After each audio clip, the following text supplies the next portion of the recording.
Right, so welcome back to another video on this channel. Liverpool 0, Fulham 1, and yes, I know you guys have been probably missing the Fulham propaganda on this channel, but let me just tell you, it is coming right and well and truly out of hiding in today's video because Fulham have gone to Anfield, outclassed them, outplayed them on their own turf and won 1-0, and yeah, really put the pressure on the likes of Newcastle, Brighton, those kind of teams in the Premier League relegation battle. And this is why I've told you for ages, I think it's been since November or something, I've been continuing with this Fulham propaganda. This is why Fulham will stay up, they deserve to stay up, and they should stay up in the Premier League this season. But yeah, I'm going to get into this video analysing this game from a Liverpool perspective and then from a Fulham perspective as well. So yeah, let's get straight into this now. So yeah, starting off with, of course, a Liverpool perspective, and where do I start with Liverpool? I mean, first of all, I looked at the lineup, and if I'm being perfectly honest, at first glance, I did think it was actually fake. Nico Williams, Reece Williams, Nat Phillips and Robertson as a back four. You have Shaqiri, Naby Keita, James Milner all coming to the team. Alexander-Arnold dropped, Mane dropped, Firmino, I can say probably dropped even though they said it was an injury. It's just,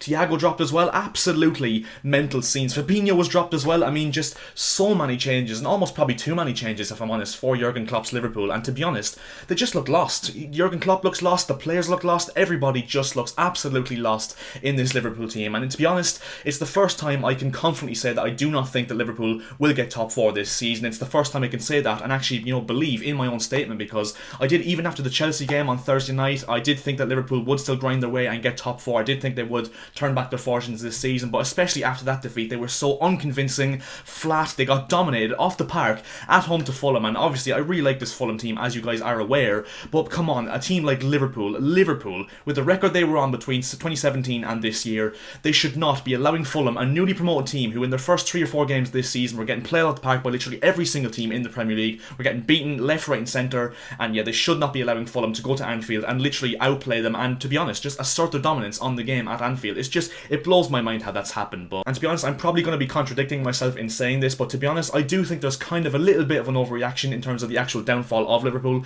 I do firmly believe they will be back next season competing for the Premier League title when they have the likes of Virgil van Dijk, Joe Gomez, Joel Matip, etc. come back into the team. Not only because of the fact that, Van Dijk is obviously a monster at the back and offers them so much in terms of leadership and defensive stability, but also I think he will unlock the likes of Thiago, who will have more space to roam going forward. My only real concern about Liverpool going into next season is the fact that, they've had this nickname since Jurgen Klopp took over, really, of mentality monsters, and will they be able to recover that mentality so soon going into a new season? I am not too sure, and that's why I think it's going to be really interesting to see how this Liverpool team do get on next season after a season like they've had this season. Players like Jordan Henderson, Virgil van Dijk will have a massive impact on whether they can actually get back into that mentality frame and actually, be mentality monsters once again. But it definitely should be really interesting to see how it changes in the summer for Liverpool. I think they will have a few personnel changes as well. I think that front three of Sadio Mane, Mohamed Salah and Roberto Firmino is finally going to be divided. I think one of those three will end up leaving in the summer and probably being replaced by Diogo Jota in the left wing or right wing position for Liverpool. And I think, to be honest, I think they really need to strengthen in terms of their squad depth in an attacking sense, because Jordan Shaqiri and Divock Origi, yes, they're decent enough players, and of course Minamino, who did leave in January to Southampton,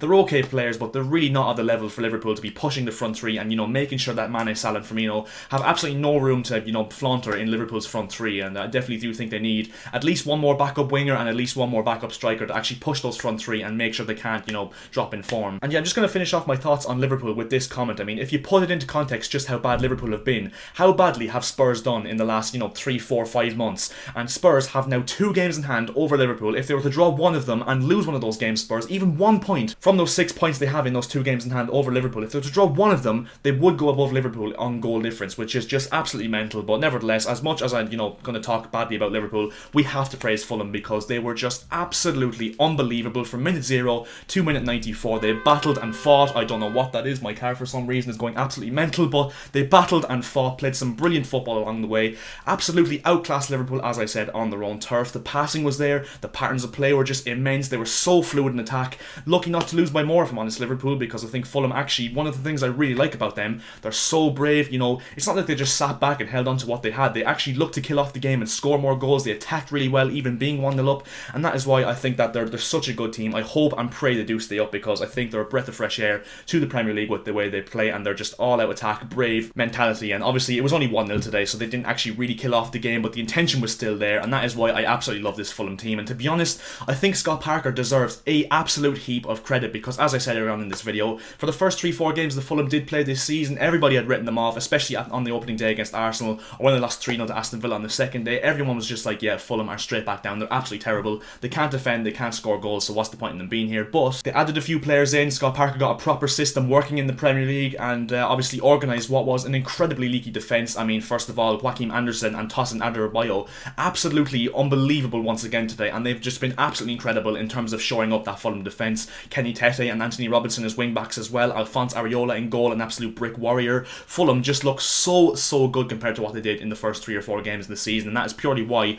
I do think they will stay up. I think they will catch up with either Newcastle or Brighton in terms of points, and I've been saying it since November, if I'm honest. I'm one of the first ones to actually back Fulham when other people weren't doing it, and yeah, I think that Fulham are definitely getting the reward now, and I'm definitely glad to be proven right, because Fulham, as I keep saying, are absolutely brilliant and definitely do deserve to be in the Premier League if, of course, they keep picking up points in a consistent basis. But yeah, it was the one goal for Fulham that did win them the game, Mario Lemina, and I think this goal perfectly actually showed the difference in the two teams in terms of mentality, in terms of work levels, in terms of actually controlling the game and taking it by the scruff of the neck. Mario Lemina battling tenaciously to take the ball off Mohamed Salah and win the ball, and then a vicious strike into the bottom left corner past Alisson, a brilliant finish and a well-deserved win for Fulham, because I know a lot of people will probably say on the basis of things, oh, maybe Fulham sat back. People that didn't watch the game would probably think, oh, Fulham sat back and just held on to the laurels. Fulham actually well and truly dominated this game, controlled the ball in terms of possession for most of it, and chances created. They attacked so fluidly, and I think they definitely did deserve a massive 3 points in their bid to beat the relegation drop. But yeah, in terms of an actual conclusion to this video, I'm actually not sure where Liverpool and Jurgen Klopp can actually go between now and the end of the season. I think they probably have to put all their eggs in the Champions League basket, which is going to be hard considering the injuries they have